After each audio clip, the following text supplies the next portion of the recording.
আসসালামু আলাইকুম। আশা করি যে যেখানে আছেন ভালো আছেন। আলহামদুলিল্লাহ আমার পরিবারের সবাই ভালো আছে। নতুন দিনে নতুন একটা ব্লগ ভিডিও নিয়ে চলে আসলাম আপনাদের মাঝে। আজকে অনেকগুলো বাজার করতে আসছি আপনাদের ভাইয়া আর আমি। তো দেখতে থাকুন আমরা কি কি বাজার করতেছি এবং কি কি রান্না করব তা এই ভিডিওতে সম্পূর্ণ দেখতে পাবেন। তো আমরা সকালবেলায় চলে গেছিলাম কারণ বাজারে গেলে কিন্তু অনেক সস্তা দামে অনেক কিছুই পাওয়া যায়। যে বাজারগুলো আমাদের এদিকে এত দাম মালিবাগে, সেই বাজারগুলো কারণ বাজারে কিন্তু খুবই দাম কম। তো দেখতেই পাচ্ছেন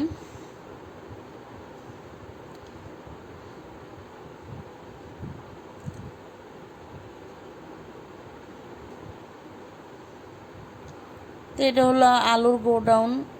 সবজির থেকে আলুর গোডাউনের দিক দিয়ে হেঁটে হেঁটে যাচ্ছিলাম, দেখতেছিলাম ঘুরে ঘুরে, আর আপনাদেরকে দেখাইতেছিলাম অনেক বিদেশি আপুরা ভাইয়ারা আছেন যারা বাংলাদেশ থেকে বিদেশে গিয়েছেন। অনেক বছর ধরে বাংলাদেশের কোনো কিছু দেখতে পারেন না, ওরকম কোথায় কি আছে তা আপনাদের মাঝে আমি একটু একটু করে শেয়ার করলাম। তো আমি মেন গেটের দিকে এসে দাঁড়াইছি, সেখানে দেখি যে কিছু সুন্দরী আপুরা বসে আছে, ওনারা ওষুধ বিক্রি করবে তার জন্য। তো এখান থেকে একটা জাম্বুরা নিয়েছি ছোট মেয়ের জন্য। ও প্রচুর কান্না করতেছিল, জাম্বুরা জাম্বুরা করে কান্না করতেছিল, এই জন্য জাম্বুরা নিয়েছি একটা।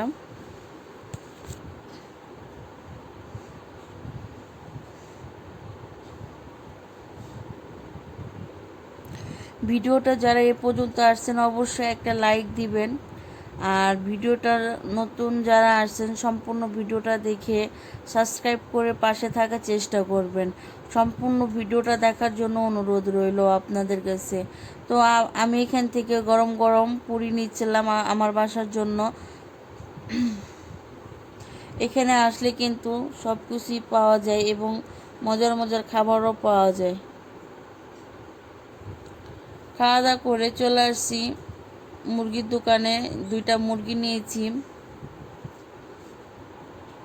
মুরগিগুলো কিন্তু এখন বর্তমানে দাম কম, মুরগিগুলো কিন্তু 160 থেকে 65 টাকায় কেজি। মুরগি কেনার পরে কিন্তু মাছের বাজারে চলে আসলাম। তো কিছু পাঙ্গাস মাছ আর কিছু ছোট মাছ নিয়েছিলাম।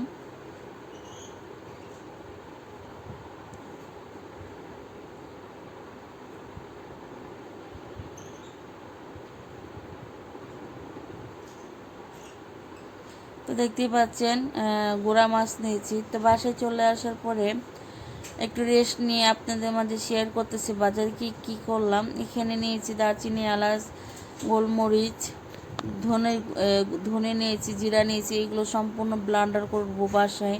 আমরা আস্ত নিয়ে ভালো করে বেছে এবং ঝেড়ে নিই। আর আমাদের যে বাসায় আমরা এখন বর্তমানে আছি সেই বাসাতে কিন্তু কোনো রোদ পাওয়া যায় না, তার জন্য জিরা ধনে এগুলো ধুলে শুকানো অনেক কষ্ট হয়ে যায়, এই জন্য ভালো করে বেছে নিই আমরা। তো হাফ কেজির মতন সিম এনেছি, একটা লাউ এনেছি, কিছু মাছ এনেছিলাম, তারপর পটল এনেছি। তো আমার মাছগুলো দেখতেই পাচ্ছেন সবগুলো কিন্তু ভালো করে ধুয়ে প্যাকেটিং করা হয়ে গিয়েছে। আর এখানে ডিম রাখতেছিলাম। আপনাদের ভাইয়া মসজিদ থেকে আসছে, আসার পরে মারিয়ামের জন্য একটা হার্ডবোর্ড নিয়ে আসছে। মেয়েদের কিন্তু পরীক্ষা চলতেছিল একসাথে, এই জন্য দুই বোনে দুইটা হার্ডবোর্ড দিয়েছে। এবং আমি যে স্যুপটা খাই সেই স্যুপটাও নিয়ে আসছে। আর ঘরের জন্য কিছু ওষুধ এনে রেখেছে আপনাদের ভাইয়া। এই তো দুইটা মুরগি নিয়েছিলাম, সেই মুরগি দুইটাকে এখন ভালো করে ধুয়ে নিব। আর এখানে হলো ঢেঁড়স নিয়েছি, আরও অনেক বাজার আছে। সত্যি কথা বলতে আমাদের যে রান্নাঘরে একদম অল্প জায়গায় ডেসিনের উপরে সম্পূর্ণ বাজারগুলো নিয়ে তারপরে একে একে দেখাচ্ছি আপনাদেরকে, কারণ আমার তো ওরকম মেলানো জায়গা নাই যে মিলে দেখাবো। এখানে নিমকি নিয়েছি, আর ওটাতে নিয়েছিলাম পুরি,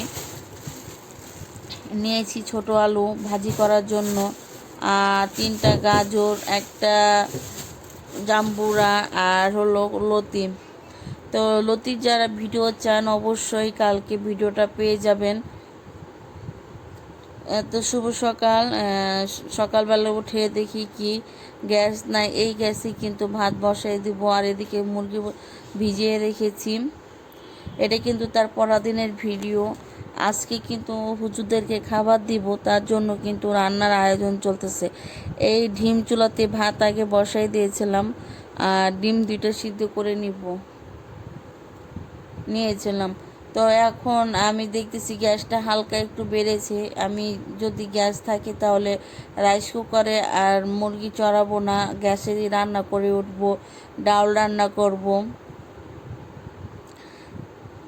দুপুরের জন্য এগুলো আয়োজন চলতেছে। হুজুরেরা 3 জন, আর আমাদের তরকারি তো আছেই, এটা শুধু হুজুরদের জন্য। পটল ভাজা দিব, আর মুরগির তরকারি, আর ঘন ডাল।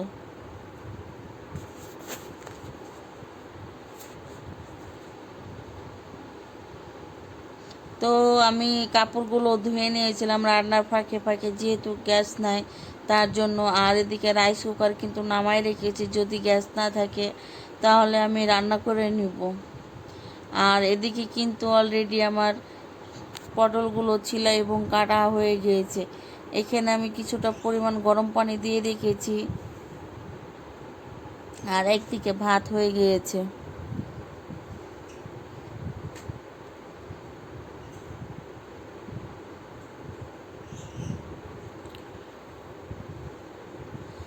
তো পটলগুলো দেখতেই পাচ্ছেন কত সুন্দর করে ছিলে নিয়েছি, এবং হলুদ, লবণ এবং মরিচের গুঁড়ো দিয়ে কিন্তু আমি মাখিয়ে রাখবো কিছুক্ষণ, তারপরে কিন্তু ভাজবো। তাহলে কিন্তু লবণগুলো ভালোভাবে ভিতরে ঢুকবে এবং খেতেও ভালো লাগবে।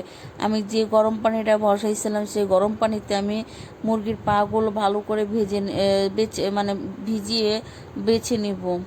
তো দেখতেই পাচ্ছেন আমার কিন্তু অলরেডি পটলগুলো ভাজা শেষ। এখন আমি কিন্তু মুরগিগুলো বসাই দেবো। দেখতেই পাচ্ছেন মুরগিগুলো কিন্তু ঠ্যাংগুলো পরিষ্কার করা হয়ে গিয়েছে। আর এদিকে কিন্তু মারিয়ামের বাবা কিন্তু মাদ্রাসায় যাবে, মাদ্রাসা থেকে হুজুরের বাটি নিয়ে আসতে যাচ্ছে, বাটি নিয়ে আসবে। আর বলেছিলাম একটু টমেটো আনতে। তো এমনই খারাপ একটা অবস্থায় তখন কারেন্ট চলে গিয়েছিল। এই অন্ধকারে কিন্তু আমি রান্না করতেছিলাম। তো আমি আমাদের কিন্তু 3টা লাইট আছে, সে একটা লাইট আমি নিয়ে আসলাম, যে রান্না করার সময় ভিডিও করলে একটু লাগবে। তো দেখলাম যে যেহেতু গ্যাস আছে অল্প, এই গ্যাসে কিন্তু আমি মুরগিটা ভালো করে কষাই আর রান্না করে নিয়েছি। কম গ্যাসে কিন্তু রান্না করলে কিন্তু খেতে কিন্তু খুবই মজা লাগে। আমি কিন্তু অনেকবারই দেখলাম, যেহেতু কম গ্যাসে মুরগি যদি হাতে মাখিয়ে রান্না হয় তাহলে অনেক মজা হয়। তো আমি একদম ঘন ঘন ঝোল করে নিব, আমি এত পাতলা করব না, যেহেতু ডাল রান্না করব, পটল ভাজা দিব তার জন্য।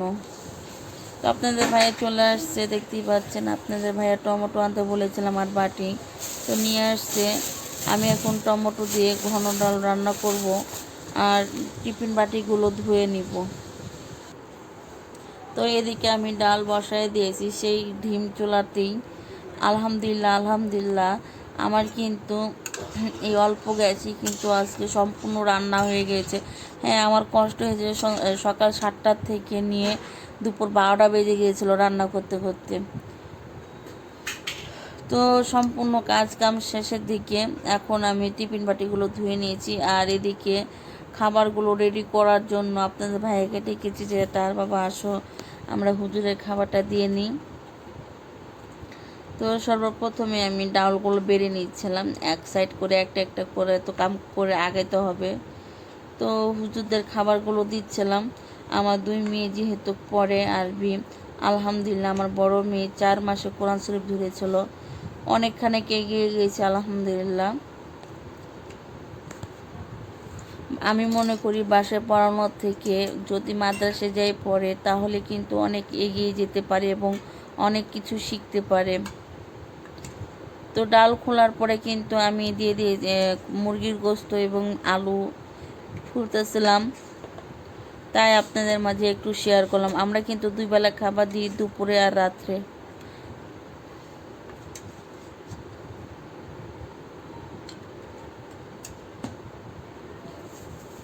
তো দেখতেই পাচ্ছেন আমি কিন্তু একদম ঝোল রাখি নাই, ঘন ঝোল করেছি।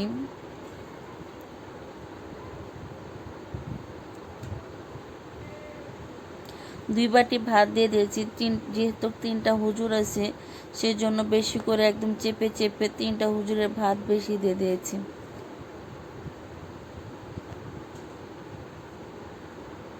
এখন আপনাদের ভাইকে বলতেছে যে তুমি যাও নিয়ে, আমি তো এখনও কোনো কিছু করি নাই, আবারও বিকালবেলা রান্না শুরু করতে হবে। এই জন্য আপনাদের ভাইকে বলছি যে তুমি নিয়ে যাও, আমি রাত্রের বেলা হয়তো বা নিয়ে যাবো, আর নাহলে তুমি নিয়ে যেও। কারণ সকাল থেকে উঠে রান্না বাড়া, হুজুরদেরকে খাবার দেওয়া, কাপড় ধোয়া সবই করেছি একা হাতে। হ্যাঁ, আমার বড় মেয়ে আমাকে সাপোর্ট করে, সকালে উঠে ঘর বাড়িটা ঝাড়ু দেয় এবং ঘরে সম্পূর্ণ সব কিছু মোছামুছি করে দেয়, আমাকে হেল্প করে।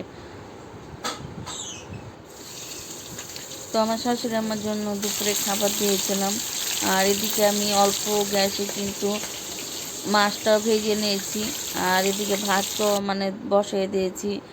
আর এই তো সবার কিন্তু খাওয়া দাওয়া শেষে মানে গ্যাস আসছে, কিন্তু আপনার নাই,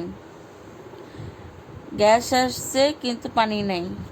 তো পরে তখনকার পানি আসলো, পরে আবার তখনকার রাত্রে যখন টিফিন বাটিটা আপনাদের ভাইয়া বিকেলে আবার যে নিয়ে আসছে, তখন কিন্তু আমি সব কিছু রান্না অলরেডি করে রেখেছিলাম, শুধু ভাতটা দিয়ে আসতে বাকি ছিল। তো দুপুরের ডালটা আমি সুন্দর করে গরম করে দিয়ে দিয়েছিলাম, আর মাছ ভুনা দিয়েছিলাম। ওনারা বলেছে 2 রকম দিলেই হবে।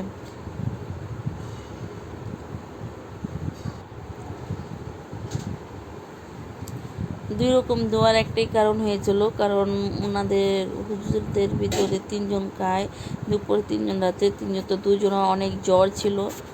আমাকে ফোন দিয়ে বলছে আন্টি আপনি একটু তরকারি ভাত কমিয়ে দিয়েন, আমি কি আর কম দিতে পারি। এখন একটু ভালো মতন খেতে বসছি, মাছের মাথা, একটু ডাল, আর পাশে ভর্তা ছিল, কেউ খায় নাই, আমি খেতে বসলাম। এখন বাজে ঠিক 9:30। হুজুরদেরকে খাবার টাবার দিয়ে এসে আপনাদের ভাই আমাকে ভাত খুলে দিল, বলছে তুমি আগে খাও, সারাদিনই তো কাম করলাম। আর আজকে প্রচুর খারাপ লাগতেছিল শরীরটাও। তো ভিডিওটা বেশি বড় করব না, তো এ পর্যন্তই। ভিডিওটা ভালো লাগলে অবশ্যই লাইক, কমেন্ট এবং সাবস্ক্রাইব করে পাশে থাকবেন। আসসালামু আলাইকুম।